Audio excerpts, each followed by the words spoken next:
welcome to the Architect My Life podcast. I'm Aya Shlachter, serial entrepreneur and CEO of the MGS Global Group, supporting architecture and design firms with project delivery such as drafting, 3D visualization, and graphics production support. I am also the founder of Architect My Life. My goal is to help creative entrepreneurs such as architects and other design related professionals grow their businesses while keeping their work life balance. Each podcast episode features a different woman business owner or thought leader from the creative industry who shares their journey and challenges. If you have a growth story that others in our community could benefit from, please stay until the end of the show to get selected as a guest in our future episodes. Now, let's dive into this episode.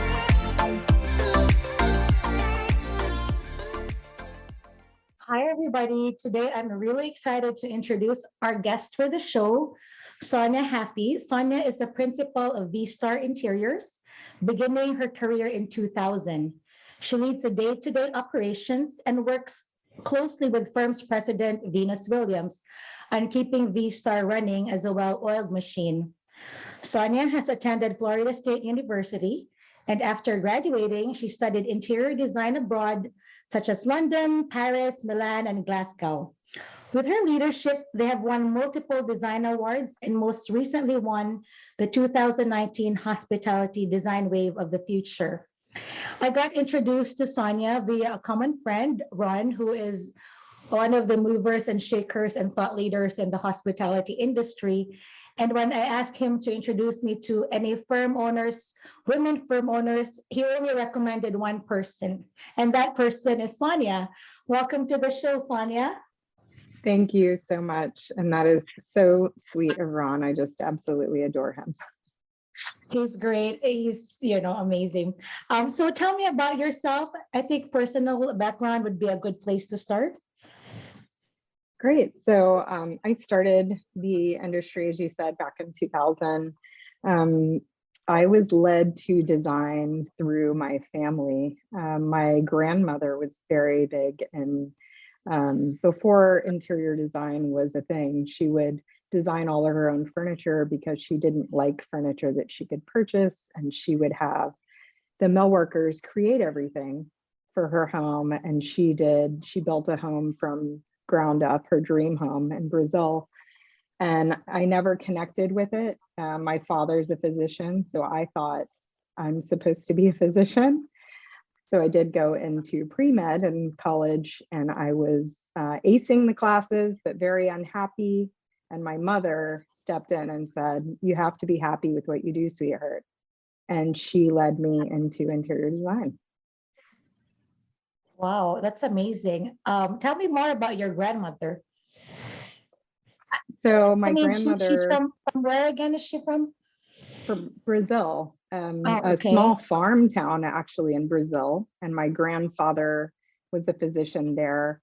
And they had a farmhouse, and then they had their other home, but she just always designed everything. I feel like a lot of other countries besides the US are ahead of the game as it's involved with modernism. So her home was very modern, and my aunts and uncles as well. Everyone was very modern, and I really adapted into that. She came and lived with us later in life. And I think just living near her and having our birthdays a day apart, she just became my mentor in so many ways. That's great. It's good to have that as a young, in your early age. So you were in pre-med, and that was so nice that your mom suggested that you become an interior designer. Other parents would probably, not favor design versus being a doctor, correct?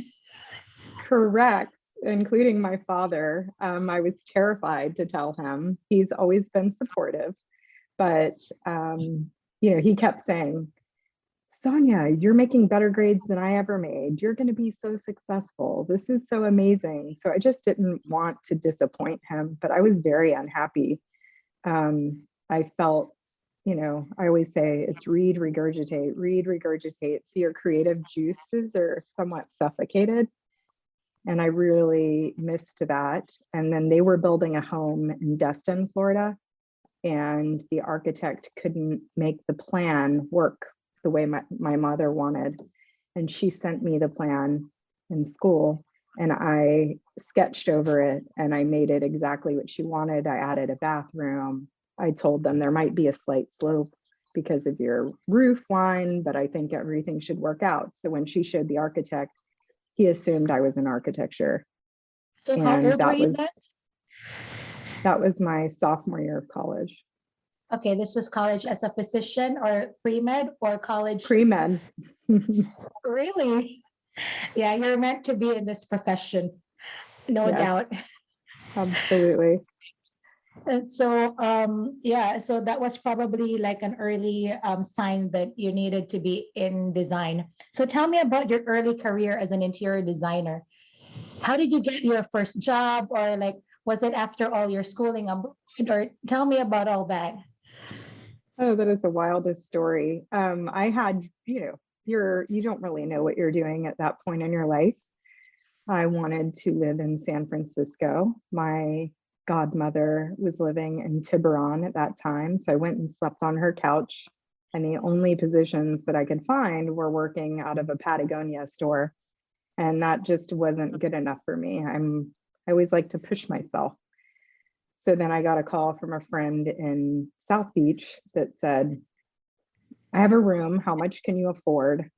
And I moved to Miami Beach, only knowing this one person, and decided I could definitely find a position in my field there. And I hit the ground, found a position in 2 weeks. I was the longest standing employee at that firm, which was 2.5 years. And I was licensed immediately following the 2 years. And then I went on to start my own company. So which company was that? Urbanica Group. Oh, okay. This is the Urbanica Group. So tell me about Urbanica Group and how long were you, what was that, in business? How long were you in business for? So with Urbanica Group, it was 6 years with my partner, George, who is an architect out of Argentina. So we were the yin and yang, he was the male machismo and I was the softer leader side. And we built the company up. It was in the height of the market there for condos. We did a lot of condo development, and all good things come to an end. And I had a major life-changing surgery that led me to believe, that just wasn't for me. I was burning the wick at both ends, and I wanted to find a balance in my life. And so I sold my half of the company to him and then So moved is it on. still a business right now? It's still running? Yeah, he runs it in, I guess, kind of behind closed doors. He has projects on his own. He's not Right. advertising a lot. So what was your role in Urbanica? Were you the designer or you did everything? So everything. So definitely within controlling finances, contracts, all CA, material and finish selections, space planning. I'm a space planning guru. HR.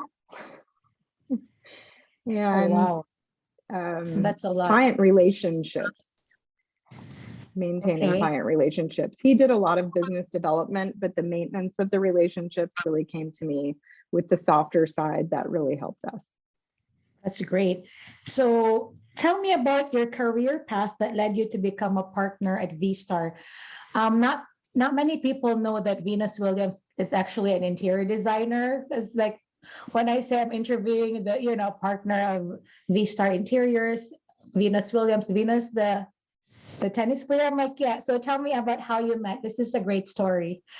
Okay, so it's interesting. So Venus went to school for fashion design in Fort Lauderdale and graduated there with fashion design and started taking a few classes in interior design. And she is still to finish. As you know, she has quite the busy career. And I call it her side job, her side hustle. I had sold my half of my company and swore off design and wanted to slow down, move to Palm Beach, out of the hustle and bustle of Miami. And that's when the market crashed. So in 2008, the housing market had crashed. Her company was running, V Starr, was running as a luxury residential firm here locally in the Jupiter area. And when that fell, she realized she wanted to diversify her company. She asked a mutual friend of ours, the perfect timing. There's not going in anything in the market. It's back to just me.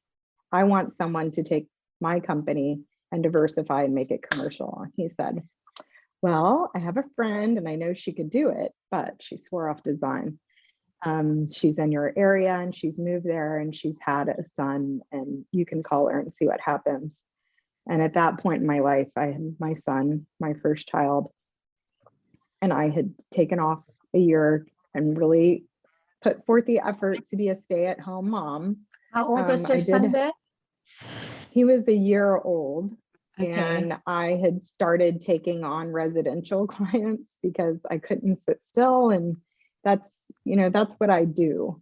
Like you said, I was meant to be doing this. And I had just told my husband the night before she called that I would like to go back into the field, that this So this wasn't was for the me. night before you wanted to start again. You got a call. Yeah. So I tell my husband, and the next day I get a call from someone named Venus saying, hey, I got your name from Mike and I wanted to see if you would be interested. And I said, well, no harm. I'll meet you. I'll see if I can help you. Okay. And the rest is history. It's almost 13 years ago. Oh, that's hilarious. That's great. 13 years already. That's awesome. So what services do you specialize in V Starr?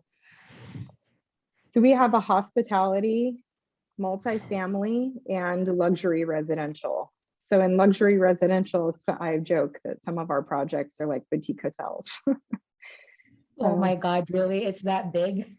It's that big. But it's a lot of fun, and it takes a little bit of a different muscle, right? So I hear that you have a whimsical, kind of playful design aesthetic. Can you talk about that? We really pride ourselves in that each design is specific to either, if it's residential, it's specific to that person, and that's a little bit easier to create. But for all of our projects, the design aesthetic follows your target market and demographics and your surroundings. And so we don't have this particular design aesthetic, and then we take that design and we try and make it as large as we can make it. And whatever budget we are given, we try to make it as large as we can make it, with color and energy and fun. It must be fun working with a large budget. Oh, no, that's not what, don't misunderstand. We get really tight budgets too. Okay, you do have those type of work too, right? Both. Yes.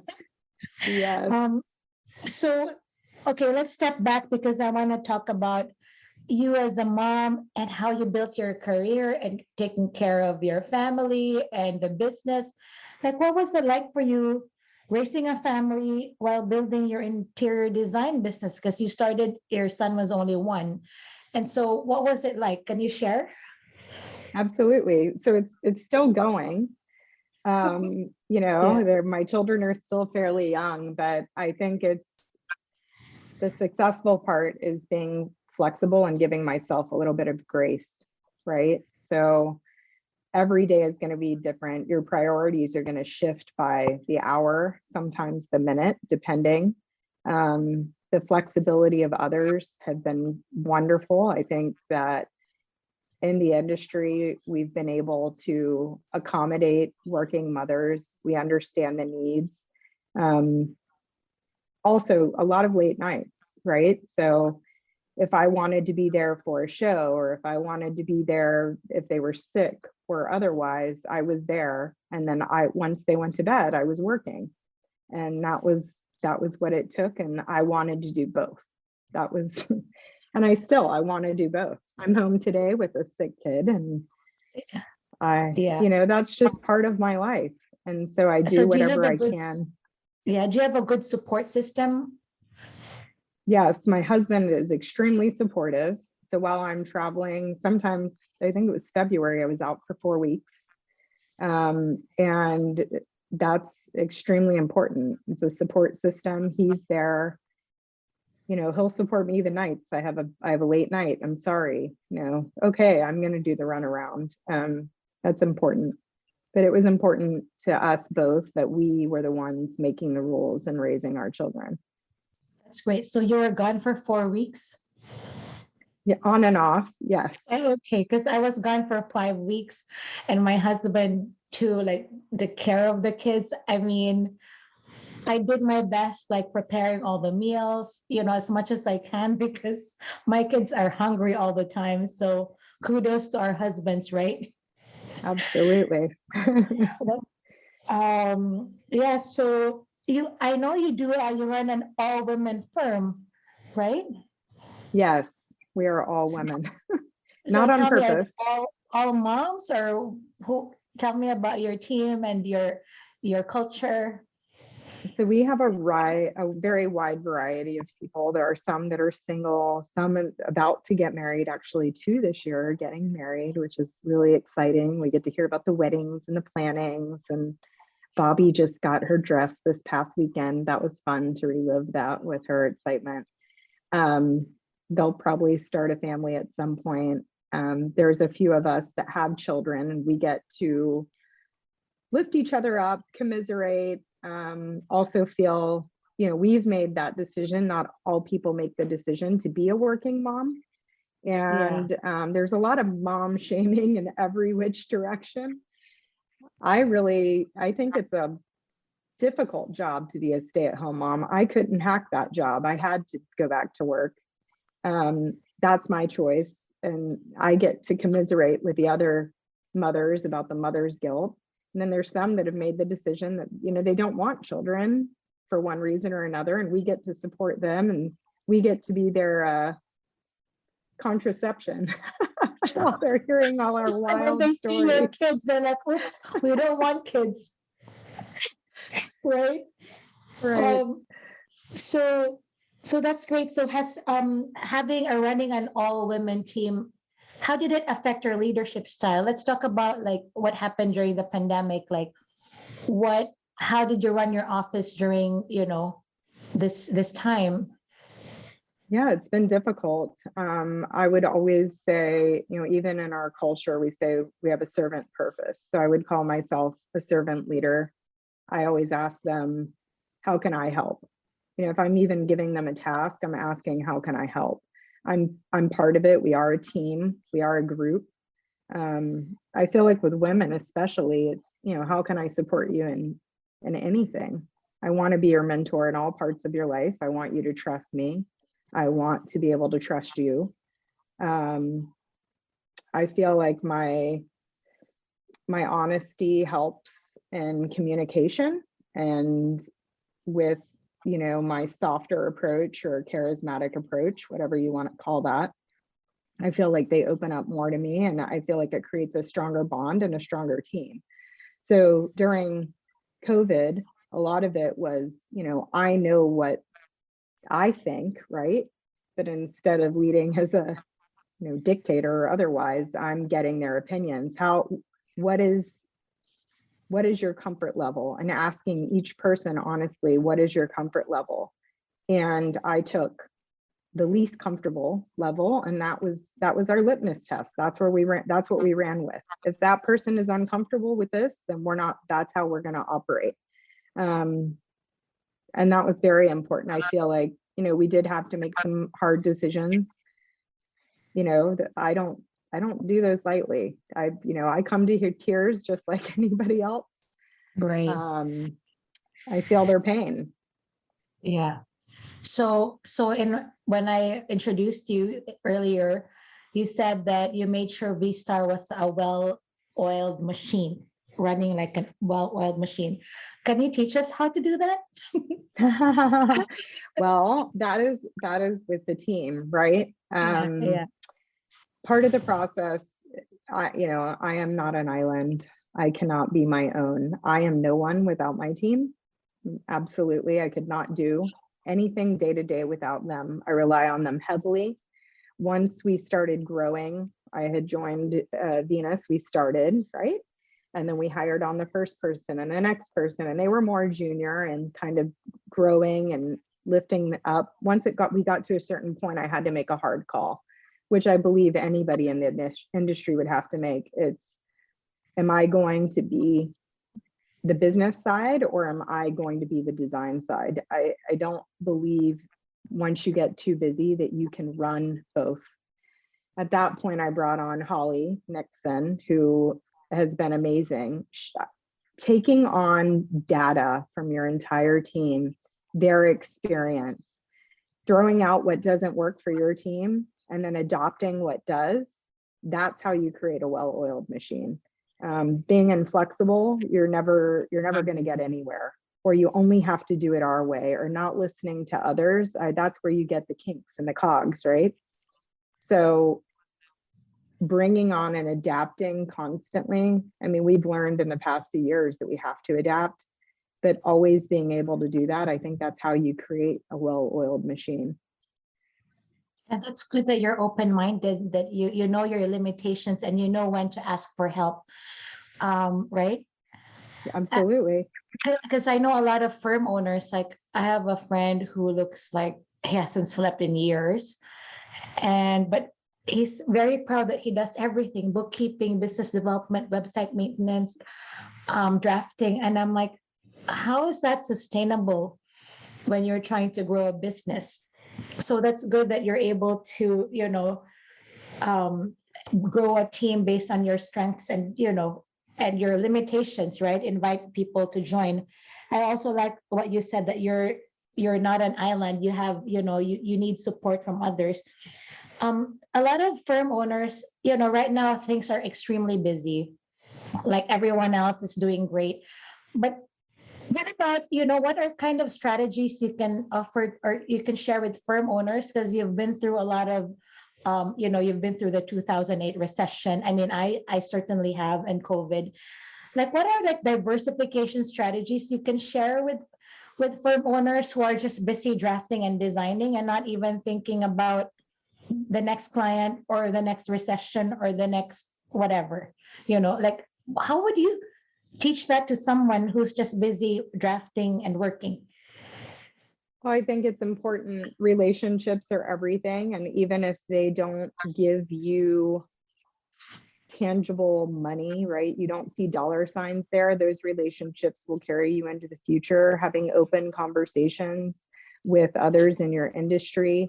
During COVID, one of the architects that we know, love them dearly. I call them the Daves from 3877. Love you guys. They created a team of industry leaders and business leaders, and we all got on the phone and we listened and we were honest. And how does your firm work? How does your firm work? Are we competitive? Sure. We know that at some point we might be going for the same project, but we also know that we are going to speak to each other honestly, and give each other the support. We're in the same industry. I think that helps a lot. Many times you are in a certain field and you're not willing to speak with someone in your industry because of fear that you might lose all your projects or they might know your industry secret. Guess what? They already know it. They're in it. They're creating the same proposal you are, and you're even more competitive if your contract is saying the same thing. You're even more competitive if you're going with the same number. One of you is going to beat the other one out for one reason or another. It could be personality, it could be the color of your hair. You don't know. It's just having those conversations, and just as your investment partner or your investment leader, whoever that is in your life, they're going to tell you to diversify your portfolio. Don't put all your money in the bank and let it sit there. Not everything in cash, not everything in investments. Oh, have some in tech, some in this. That's what you need to do in your industry as well.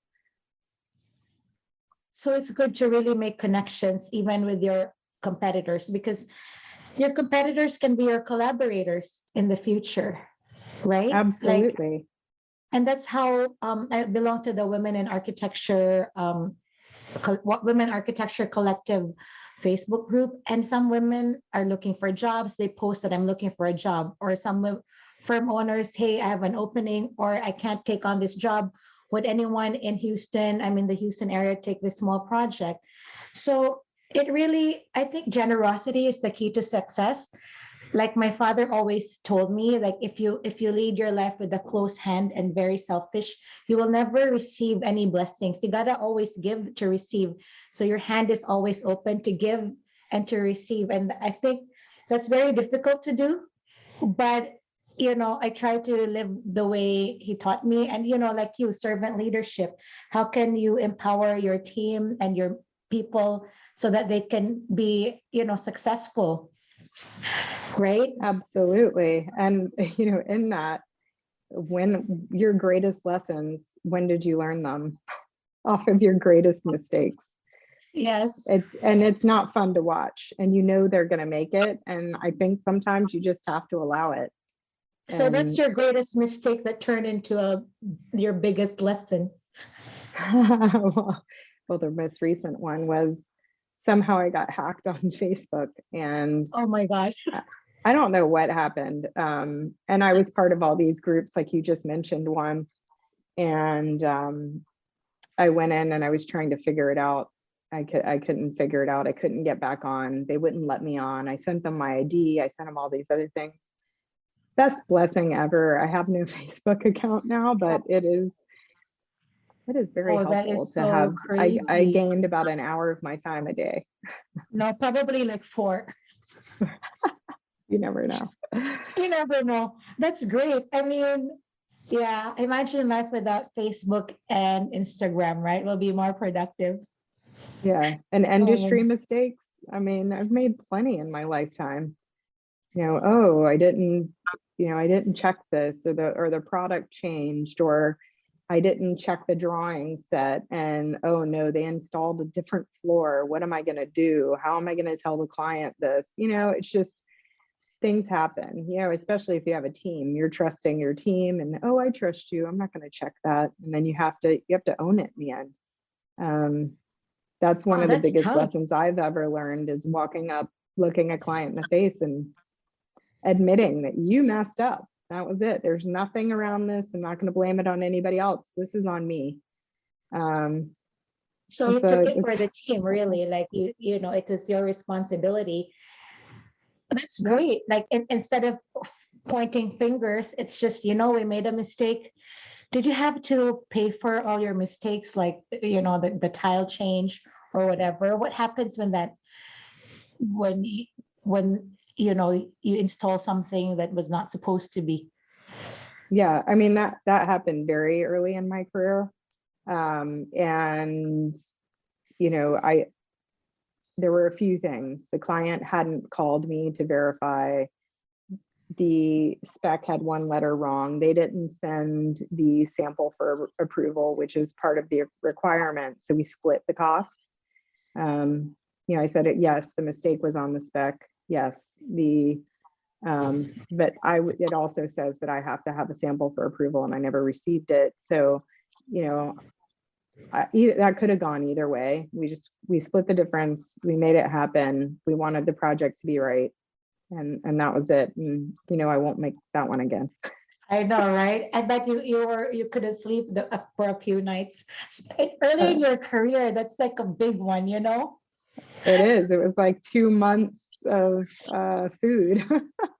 Right. I mean, I also made a similar mistake, that a roof pitch was wrong. And like my boss that time when I was working, he really owned up to the mistake and like told me, next time don't do this. Yeah, it was kind of traumatic, but I realized how to be a good boss and to really protect your people. Actually, that's one of the things that I liked about my boss. Like he told me, don't he gave me an earful, but he owned it, and he apologized to the client. and didn't really make me feel that bad because it was early in my career. So that's also one of the ways I take care of my client, my team when they make mistakes. I'll just say, okay, we'll own up to it, but we'll explain to the client. But next time, you better, ask me or ask your colleagues or colleagues about this. Yeah, so it's funny, like going back to where your parents are from, Destin, Florida. This is totally random. I've actually been there before. It's a nice beach town. Did you It grow is. up there? Or I I mean, did. oh Absolutely. really? I am a beach town girl. So Miami I thought Tallahassee, where I went to school, was a big Yeah, city.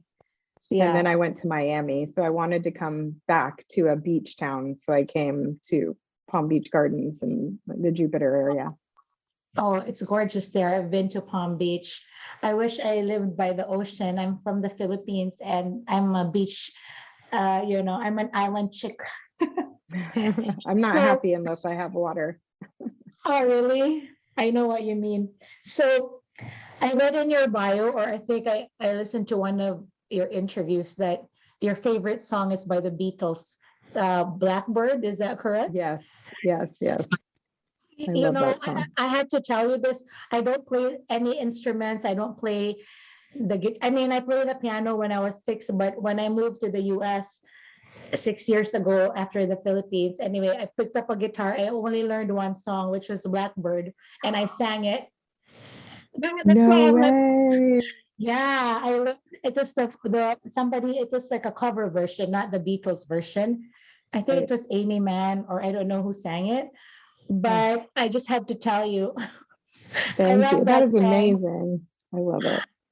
Oh yeah, it's hard. I mean, I played the guitars. It's not easy to learn, and that's the only one song I learned, and that's it. And I put down my guitar, and And that was it. yeah. That's your Um. party trick. Oh my God, it's crazy. So I hear you have a favorite book to give away. What I is the book? do. I'm curious. A short guide to a happy life. Um, Oh, and it's by Anna Quindlen, and it's very short. And a friend of mine actually gifted it to me, and you can read it in minutes. And what I love about it is that it's that reminder that you need to refocus on what's important, right? And like happiness comes from within, and also you can have outside factors that kind of strip it from you, let's call that. yeah. But I'm that eternal optimist. It's just how I'm programmed. And so I love that book because it's a reminder again, again and again and again. And it's so short that no one can say, I don't have time to read that, So because we're how all so short is busy. short? I mean, I could read it in 20 minutes. Oh, okay. It's So very the short. book is called A Short Guide to a Happy Life. Correct. No, because Yeah. you know what, we all get carried away with little temporary, um, you know, incidents in our life that in the general scheme of things, it's super minor, right? Hmm. Yep, Yeah. absolutely. And this one's just it's a reminder and reflections, really. And I just love it because I don't have time to sit down and read a long book. I know. I remember when I was in grad school, I read a lot, but now it's, I mean, I can imagine running your firm, taking care of people, taking care of your clients, payroll. I mean, everything merged together. And the Yep. kids, being a 4 kids. soccer mom. How many So, kids? yeah, 4 kids. Oh, wow. We forgot to mention that in the podcast earlier. Yeah. Four Yeah. kids. How old are your kids? 4 kids. 9-year-old little girl, 10-year-old twin girls, and a 13-year-old boy. Oh my gosh. You are amazing, Sonia. I don't even know how you manage. So, I don't V Starr, either. I tell people I just keep going. I don't have a choice. yeah, I just read that book, Happy Life, A Short Guide to a Happy Life. Don't sweat the small stuff. So, V Star just turned 20, right? Yes. So That's so exciting. weird. Like, That 20 years is a long time, but you look so young. I am young at heart. Yeah, you are. We all are young at heart, right? So what's next for V Starr? Oh, wow. So we just completed a 10,000 square foot spa at PJ National Resort. Can't wait for that photography to come out in the next month or so. So keep your eyes peeled. 10,000, that's major. It was a large spa and we redid space planning, had to address quite a few things, as in all projects, we had the dream and there was some value engineering, but I think that project is absolutely gorgeous. And it's open now, which is amazing. The joke is world domination. That's what I usually say. Oh, But we do dream current, big. Dream big. dream big or go home. So world domination, any offices all over the world, or what's it? So we do have some international projects now in Puerto Oh, Rico, cool. 2 hotel projects, which is great for us. That's the baby steps. We want to remain boutique and small. We want to always have, be able to have those very intimate conversations with our clients. So we don't really want offices all over the world, but we want to work all over the world.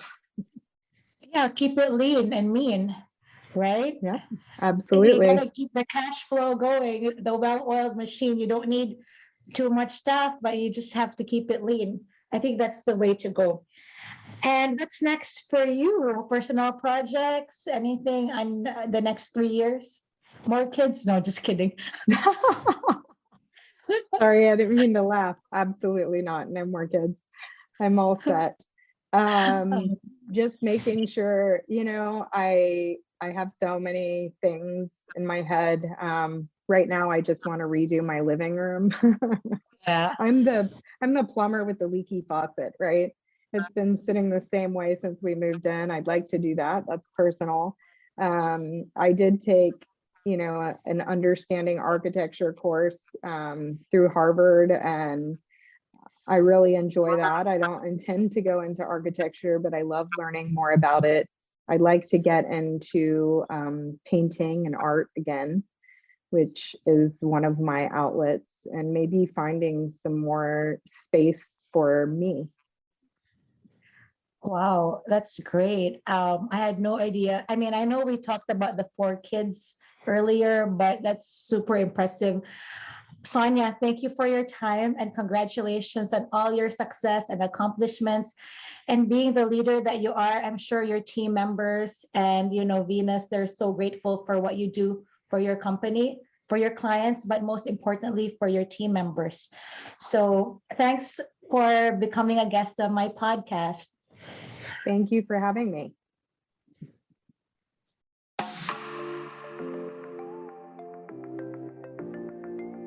Thank you for listening to the Architect My Life podcast. We'd love to hear from you on social media using the hashtag Architect My Life podcast.